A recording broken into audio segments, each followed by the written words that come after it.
So we call this next section, this packet you have, cell processes. So we've talked now about the organelles and their function and so forth. Now we're going to talk about some of the processes that happen inside of cells.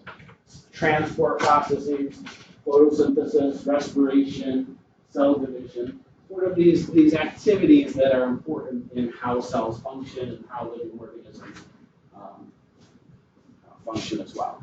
So we're talking about transport, how things move into and out of the cell. And we've talked about this a little bit because we've talked pretty extensively about the cell membrane. So anything coming into or out of the cell has to go through that cell membrane in one way or another. And there's different ways that that can happen. And so we know that from 7th grade, diffusion is one way that molecules can pass through that membrane.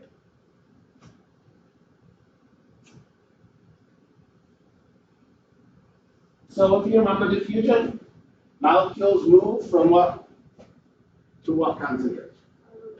High to low concentration, from a crowded area to less crowded. Does it require energy? Oh, no. No, it doesn't require energy. It's sort of the natural movement of cells. They move from high to low concentrations. We say that they're moving down the concentration gradient from high to low concentration. So the plasma membrane, we know is, what are these things called? Phospholipids, right? The phosphorus head, the two tails are the lipids. So the internal part of the cell membrane, okay, is hydrophobic. And so that has some implications for whether or not molecules can pass through it. Most molecules, I would say, can't just diffuse right through the membrane. Some small nonpolar molecules can. Things like oxygen and carbon dioxide can just sort of diffuse right through that cell membrane. But most other molecules cannot. Even water cannot just diffuse through that membrane very easily. And so there's another process that's called facilitated diffusion. And this is when special proteins help molecules diffuse from high to low concentration. Now, it still doesn't require energy, so it's still diffusion, but there are these sort of helper proteins that are involved. Okay? There are channel proteins, which allow these molecules, which can't just pass through the membrane and diffuse through it directly, they can diffuse by traveling through these sort of channel proteins. There are other types of proteins which actually change their shape as molecules bind to them, allowing those cells, again, to move from high to low concentration.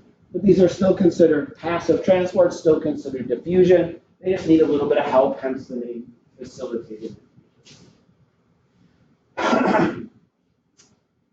Osmosis, as we talked about in our question today, is when it's water that's moving through the membrane.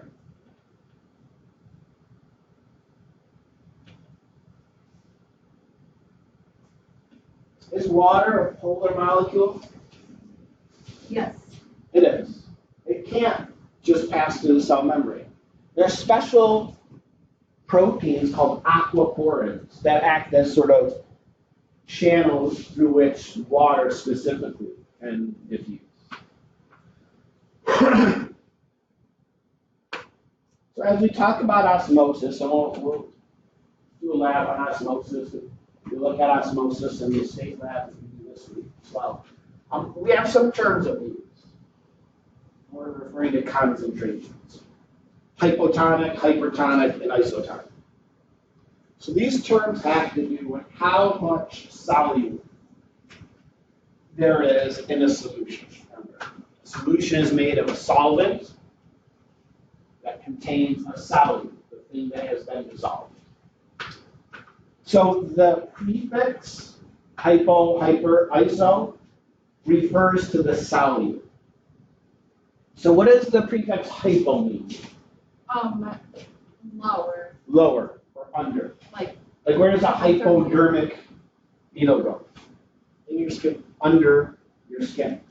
Somebody has hypoglycemia, they have low blood sugar. If somebody has hypothermia, they have a low body temperature.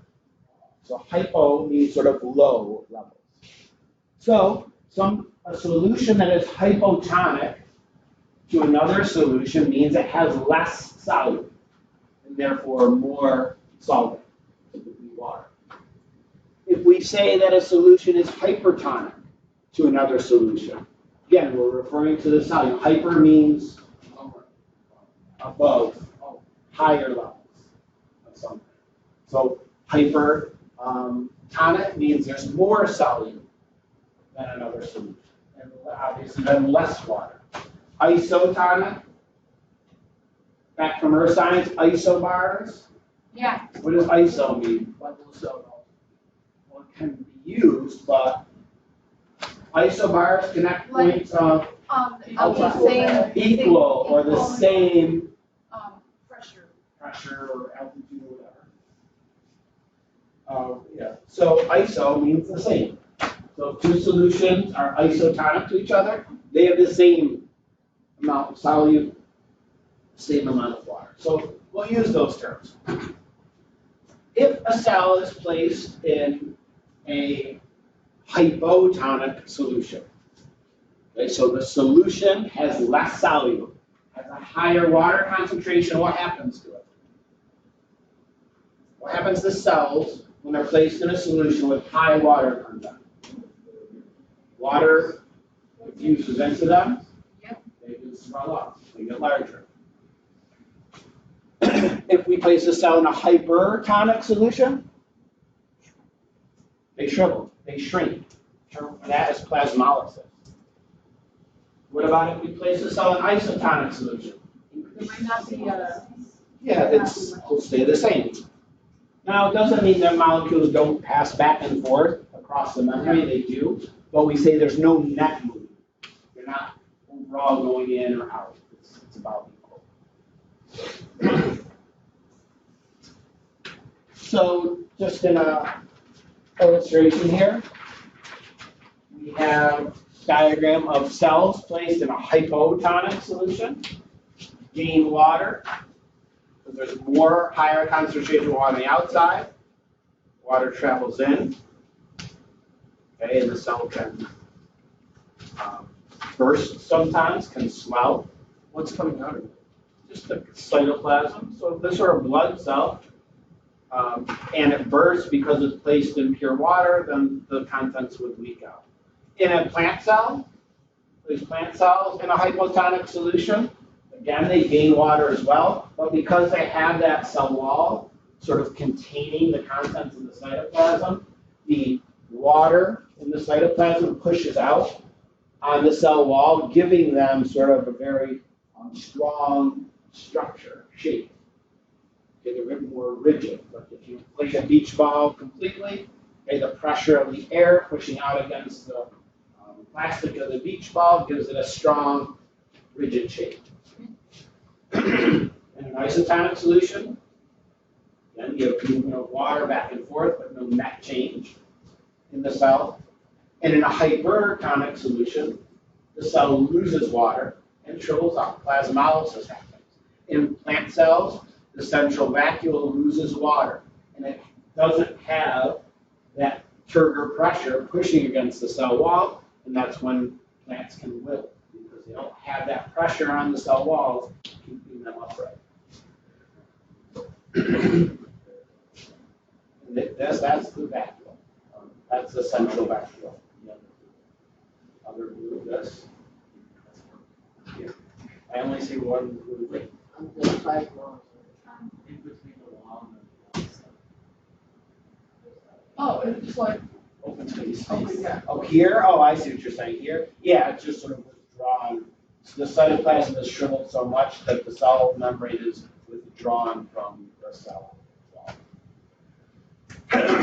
So there are also times, however, when cells need to move molecules across the concentration gradient, up the concentration gradient, from low to high concentration. and that will require energy. That's called active transport. And there are special molecules that allow this to happen. They act almost like pumps, pumping these molecules from low to high concentration. They require energy, so that means they require ATP, a molecule that cells use to work.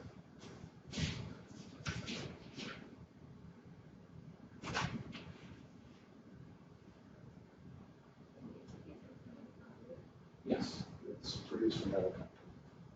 So, require special proteins that do this, and there's some examples here in your notes. Okay, this is called the sodium-potassium pump. Sodium and potassium have to be pumped out and infused into cells. It's really important for muscle contractions. So this is the protein. It doesn't actually look like this. This is just a model to help you understand how it works. So what you have here, the inside of the cell, on the bottom, the extracellular fluid on top. So you have here a low concentration of sodium ions inside the cell, and they need to be pumped outside the cell. So the way this happens is this sodium-potassium pump protein, it's embedded in the cell membrane. It goes all the way through the membrane from inside to outside. So once 3 sodiums bind to these active sites in this protein, a molecule of ATP then acts upon this protein, causing the shape of the protein to change. And as the shape of the protein changes, those sodium ions have been pumped out of the cell against the concentration gradient from low to high concentration. Then potassium, which is high on the outside, low on the inside, binds to the sites on the other part of the molecule. It changes shape again, the phosphate's released, and then the potassium is pumped into the cell. So they're sort of going in opposite directions here. Another really important one is the proton pump. You guys will learn more about this in the next section when we talk about photosynthesis and respiration. The proton pumps actively transport hydrogen ions from inside the cell to outside the cell, or through a membrane. And the way this happens through a special protein, again, ATP is required, hydrogen ions are forced out of the cell, building up in this fluid on the other side of the membrane. And that creates an electrochemical gradient. Because those hydrogen ions are positively charged, there starts to become a charge across the membrane. Right? There's a voltage across the membrane, and this becomes important. And as these hydrogen ions can be allowed back into the cell through another protein, and that protein can actually use the energy of these molecules coming in to generate ATP. That's an important process in respiration, cellular respiration, and photosynthesis. So these pumps require energy, but they can move molecules from low to high concentration. Any questions about osmosis, diffusion, and active transport? We'll be studying them until our break, I guess.